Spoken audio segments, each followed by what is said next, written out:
Buenos días, queridos hermanos. Espero que se encuentren grandemente bendecidos y que a lo largo de esta semana el Señor los haya cuidado y protegido. El día de hoy tenemos un tema respecto a esta continuidad de temática acerca del carácter de los hijos de Dios. Y la semana pasada hablamos acerca de que un verdadero encuentro con Jesús muestra o da evidencia en el exterior. Esto aplica para todos aquellos que han creído en Él como Señor y como Salvador. Y aunque no todos somos como Zaqueo desde un punto de vista material, donde su forma también de demostrar un verdadero arrepentimiento fue comenzando por dar parte de su riqueza a los pobres y con la otra parte empezar a retribuir a quienes robó, a quienes lastimó, darles multiplicada la porción con la que les había dañado. Pero podemos el día de hoy ver en esta porción de la palabra de Dios que nos va a enseñar que si algo tenemos en común la mayoría, es que contamos con un círculo muy cercano de personas a las que les tenemos un gran afecto y con quienes debemos y podemos demostrar el verdadero cambio que da el tener la salvación. Hablo acerca de nuestra familia u hogar. Por eso el tema del día de hoy dice: empieza a predicar por tu familia. Y nuestra cita bíblica se encuentra en Hechos 16, del 22 al 34. Y dice la palabra de Dios: y se agolpó el pueblo contra ellos, y los magistrados, rasgándoles las ropas, ordenaron azotarles con varas. Después de haberles azotado mucho, los echaron en la cárcel, mandando al carcelero que los guardase con seguridad, el cual, recibido este mandato, los metió en el calabozo de más adentro y les aseguró los pies en el cepo. Pero a medianoche, orando, Pablo y Silas cantaban himnos a Dios, y los presos los oían.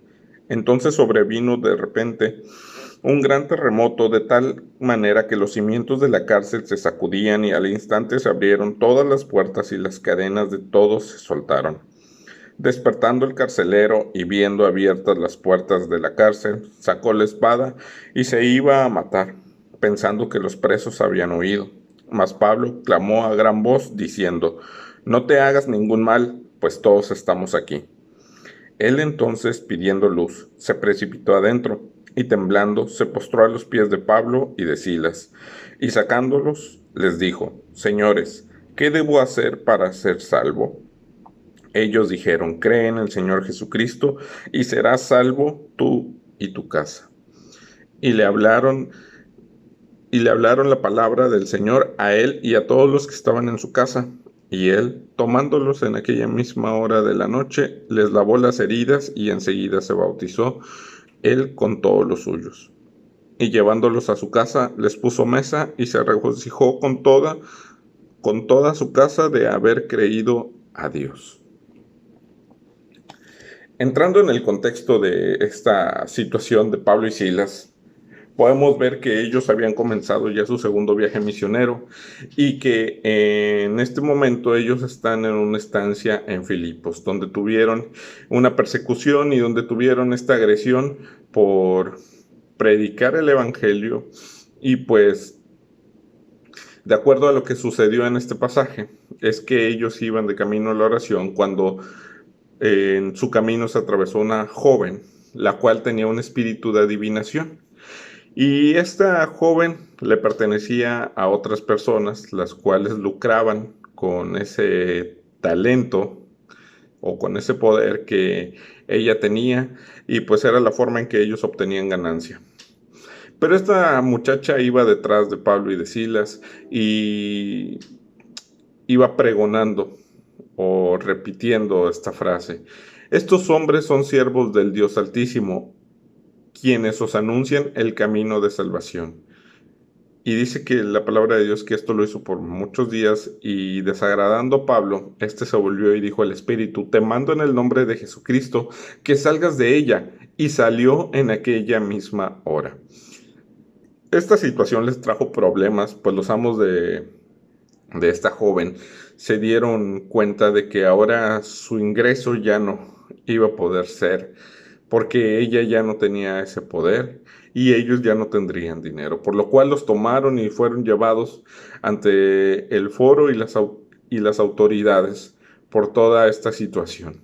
Entonces ellos declaraban que estos hombres enseñaban costumbres que no nos es lícito recibir ni hacer. Ellos hablaban de que ellos no hablaban en sí de que habían realizado un exorcismo. Ellos hablaban acerca de que Pablo y Silas estaban dando un mensaje que iba o que era diferente a sus prácticas como para ellos como romanos. Entonces, si vemos la situación principal de que Pablo quitara ese espíritu de la joven, pues no era el punto central. No era el punto central porque para ellos, o ellos veían como incorrecto que predicara la verdad del Evangelio. Y por ende, eso también llevaba a una nueva vida. Es algo que podemos ver en nuestros días, que a lo malo le llaman bueno y a lo bueno le llaman malo. Donde la sociedad ve con malos ojos la verdad de la palabra de Dios, porque desean continuar con sus actos, con sus pensamientos y con su estilo de vida. Cosa que se ha ido adentrando tan sutilmente en nuestras iglesias como en nuestros hogares. Y esa era la situación que, que estos hombres demandaban o por la cual demandaban a Pablo y a Silas, porque ellos estaban enseñando otra cosa que iba en contra de sus costumbres y de sus tradiciones. Ellos estaban acostumbrados a vivir en un ambiente así como este de adivinación, de esoterismo, y por lo cual a eso cuando sucede el exorcismo para ellos no fue tan así como que fuera de otro mundo, estaban acostumbrados a verlo, sino que a ellos lo que les dolía era de que se estaba predicando que se tenía que dejar esa vida para vivir una vida nueva en Cristo, conforme a los lineamientos de la palabra de Dios. Entonces, el día de hoy vemos que nuestra sociedad está en esa situación similar, ¿sí? Donde ven con desagrado a una persona la cual está dando un mensaje, está hablando acerca del amor de Dios, pero también de la justicia de Dios, y eso desagrada a las personas. Ellos desean o continúan, quieren continuar con esta mentira que dicen es que yo puedo ser como yo quiero ser, porque Dios es amor, entonces Él no me puede castigar porque pues Dios me ama tal cual, así como soy. Este tipo de sutilezas están engañando nuestras iglesias, están engañando nuestras familias. Y es ahí por eso que es importante que nosotros comencemos desde nuestros hogares a tener una buena relación con Dios, eso de manera individual, pero también influir en quienes son nuestro núcleo familiar, nuestros padres, en el caso de que si eres hijo y eres creyente, que tú seas luz para con tus padres, o viceversa, si eres esposo o esposa, seas de influencia y de bendición para con el resto de tu familia. Si volvemos al caso de Pablo y Silas, nos lleva a lo siguiente. Ellos son duramente castigados con una vara, si vemos, que reciben golpe tras golpe, donde posteriormente dice la palabra de Dios que son puestos en una cárcel, en una celda, y de acuerdo a lo que expresa el escritor, los colocaron en una celda de lo más adentrada. Esto nos menciona que quieren tener cierto cuidado, cierta precaución, a tal punto que también le sujetan los pies, lo que refleja que lo que deseaban era tener una máxima seguridad de ellos, pues aunque no lo entendían, ¿verdad? Pero sabían que en ellos podía existir algún gran poder, porque ya habían escuchado y habían visto lo de esta muchacha que habían expulsado el demonio, el espíritu de ella. Y vemos cómo es que en todo esto el Señor tiene un control y el Señor tiene un propósito para alcanzar las vidas de las personas. Podemos ver que por medio de esta situación de Pablo y Silas encontramos una postura de un cristiano maduro ante las adversidades, ante los problemas, ante las persecuciones. Pablo y Silas cantando y llorando no era la respuesta que esperaban aquellos hombres. Quizá deseaban que desistieran de su mensaje con todo ese castigo que les habían implementado, que se lamentaran de dolor y que se echaran para atrás de lo que estaban haciendo. Sin embargo, aprendemos que si todo esto lo hacemos por nuestras fuerzas, quizás sí tiraríamos la toalla y le reclamaríamos a Dios por hacernos pasar todos estos momentos duros, ahora que somos hijos de Dios, o ahora que somos creyentes y ahora que compartimos el Evangelio. Pero vemos que todas estas situaciones nos van ayudando para crecer espiritualmente, a tal punto que podamos ver esta lección aprendida en la carta de los Corintios, según de los Corintios 12, 9 y 10, donde Pablo decía y hablaba acerca del aguijón en su carne, pero esto también lo llevaba a aplicarlo, y vemos en este momento en esa cárcel cómo él confiaba plenamente de Dios.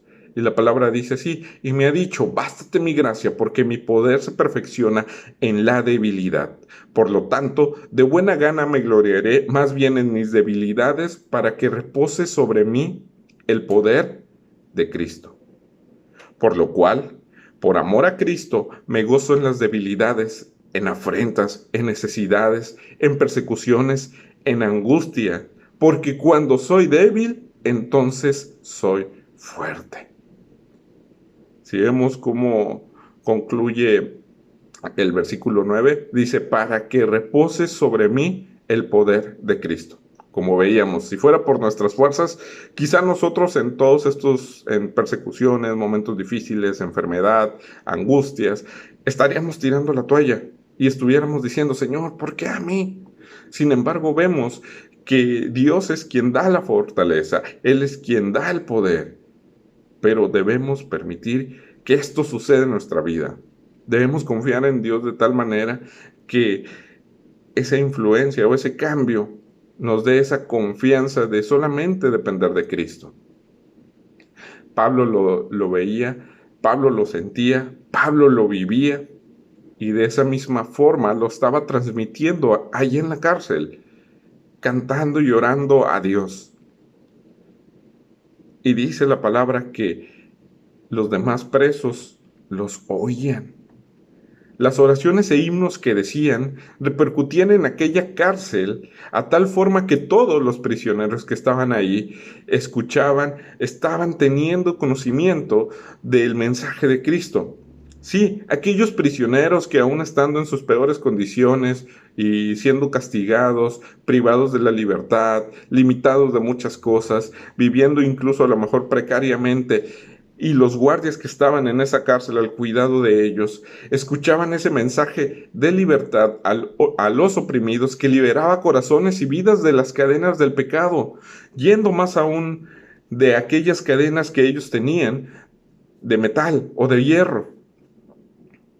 Yo te pregunto, ¿cómo te ven y te escuchan en momentos difíciles los que están a tu alrededor? ¿Te miran desesperado, afligido, estresado y sin salida? ¿O miran que inexplicablemente hay una paz en ti que no pueden comprender a pesar de lo duro que has sido sacudido por alguna prueba o por algún momento difícil o por alguna enfermedad? ¿Cómo te ven? ¿Cómo te escuchan? Es ahí donde también vemos cómo confiamos en Dios. Pablo y Silas definitivamente estaban confiando en Dios, en Cristo, en aquel que los había llamado a iniciar este viaje misionero, a entregarle su vida, y ahora el Señor no los iba a dejar, los iba a liberar, pero también los iba a usar para que por medio de ese testimonio una persona y su familia creyeran en Cristo. Y vemos lo que dice del versículo 26 al 29 en este mismo pasaje. Entonces sobrevino de repente un gran terremoto, de tal manera que los cimientos de la cárcel se sacudían, y al instante se abrieron todas las puertas, y las cadenas de todos se soltaron. Despertando el carcelero y viendo abiertas las puertas de la cárcel, sacó la espada y se iba a matar, pensando que los presos habían huido. Mas Pablo clamó a gran voz, diciendo: no te hagas ningún mal, pues todos estamos aquí. Él entonces, pidiendo luz, se precipitó adentro y temblando se postró a los pies de Pablo y de Silas. Vemos que este fue un evento natural, un terremoto, pero con propósitos espirituales en tiempo y en efecto. En resumen, esta situación o este momento fue perfecto. Dios tenía control de él. También este suceso le dio a Pablo la oportunidad de predicar el evangelio tanto a los guardias como a los prisioneros. Si vemos su situación previa, había sido castigado y había estado lastimado, pero eso no lo detuvo de cantar y de orar a Dios. Dios actuaba, y por el testimonio de Pablo y Silas, los presos también permanecieron quietos sin escapar. Si vemos esto, hermanos, también es un milagro, pues de manera voluntaria aquellos hombres que estaban privados de libertad la tenían al alcance de sus manos. Aquellos hombres que estaban encarcelados, quizá no sabemos de cuánto tiempo, pero todo aquel que está encerrado, lo primero que desea y anhela es estar libre otra vez. Si lo vemos al día de hoy, un ejemplo tan palpable es acerca de lo que sucede con esta pandemia. Apenas nos dicen que van a abrir un lugar o una tienda, etcétera, y la gente está corriendo para estar ahí, llueve, truena, esté el sol como esté. Ellos desean estar nuevamente en esos lugares porque no aguantan el encierro de la pandemia. Pues fíjense, hermanos, que aquellos presos en esta situación fueron todo lo contrario. Permanecieron allí en sus celdas, a pesar de que tenían la oportunidad de ser libres, ¿sí? Pero permanecieron ellos, lo cual evitó también que el carcelero concluyera la decisión que ya había tomado de quitarse la vida. Y es ahí donde después de esto que llega hasta la celda de Pablo y de Silas y les dice: señores, ¿qué tengo que hacer para ser salvo? En este momento este hombre ya había experimentado dos cosas: conocer que estos prisioneros en especial habían expulsado un demonio, de que los había visto, oído cantar y orar a pesar de su cuerpo castigado y a pesar de estar encadenados en una cárcel. También experimentó el temor de morir en dos ocasiones. Digo, por aquellas personas que a lo mejor no han tenido esa oportunidad de estar en un terremoto, les comparto. Solamente a mí me tocó una situación de alarma en la Ciudad de México cuando estuve trabajando. Fue una alarma, fue efectivamente un terremoto, pero sucedió más en la zona sur de la ciudad y yo vivía en la parte del centro, pero las alarmas se activaron y no se sintió realmente ese temblor. Sin embargo, el escuchar las alarmas y ver que toda la gente corría, yo estaba dormido, yo escuchaba a lo lejos y cuando escucho la alarma y me despierto y escucho todo el bullicio de la gente bajando, agarro mis primeras cosas que tenía a la mano, dejando siempre el calzado y la cartera y el celular en el mismo lugar para agarrar y salir. Y quiera uno o no, existe ese temor de que, ¿y si se viene más fuerte y qué va a suceder? Bueno, en este momento ese carcelero ya había experimentado un terremoto y dice que los cimientos de la cárcel fueron removidos y se movían, y que esto sucediera permitió que se liberaran y se soltaran de todas las cadenas. Entonces este hombre ya había experimentado un terremoto, ya había experimentado esa situación. Y la segunda dice también que tomando la decisión propia de quitarse la vida, porque cuando ve que todo esto sucede y que todas las puertas se abren y que había esa oportunidad de escapar, Para él iba a ser un gran castigo que los presos hubieran escapado, por lo cual, antes de él recibir ese castigo por parte de las autoridades, él toma la decisión de quererse quitar la vida. Este hombre ya había experimentado todo eso y todas esas situaciones. Dios permitió que él las viviera. ¿Por qué? Porque Dios estaba preparando el corazón de aquel hombre para que se quebrara a tal punto de que él encontrara o pudiera ser alcanzado por la salvación que da Cristo, por la salvación que da Jesús. Quizá igual algunos nos podamos identificar con la expresión de este hombre, pues llegamos a vivir cosas que nos hicieron ver que necesitamos de Dios para cubrir ese vacío de una vida sin Él. Quizá en algún momento drástico de nuestra vida, también cercano a la muerte, nos hizo doblarnos y caer delante de Dios, entregando todo lo que somos. Pues Dios me había rescatado de aquel momento de morir. Quizás nos identifiquemos con este carcelero, pero también otra cosa con la cual nos tenemos que identificar es con la forma en la que él también influye en su casa. Ellos dijeron, cree en el Señor Jesucristo y serás salvo tú y tu casa. Un mensaje evangelístico corto, pero aparentemente, pero muy profundo, conciso y muy completo. Hay gente que piensa que no es digna de poder ser salvo o que Dios la perdone por todo lo que han hecho. Pero este mensaje vemos que el hombre necesita confiar solamente en Cristo como Salvador y obedecer a Cristo como su Señor. Cree en el Señor Jesucristo y tendrás salvación. Pero tienes que creer en aquel en quien ahora va a ser tu Señor, en a quien ahora tú vas a obedecer. Pues ahora su fe en la cuestión del carcelero lo llevaría a experimentar también que su casa, familia y si tenía servidumbre, también pudieran alcanzar salvación. Ahora este hombre no solo tendría una familia terrenal, sino que también sería parte de la familia espiritual a la cual pertenecemos cuando, como creyentes nacidos de nuevo, que creemos en Cristo, nos da la oportunidad de ahora de pertenecer a una familia en lo espiritual. Si vemos lo que dice Juan 1:12, mas a todos los que le recibieron, a los que creen en su nombre, les dio potestad de ser hechos hijos de Dios. Cuando escuchamos el Evangelio, confesamos nuestros pecados y ponemos nuestra fe y confianza en Jesucristo, en ese momento nacemos en el reino de Dios como sus hijos y nos convertimos también en herederos con Él por toda la eternidad. Si vemos lo que dice Romanos 8:14 al 17, porque todos los que son guiados por el Espíritu de Dios, estos son hijos de Dios.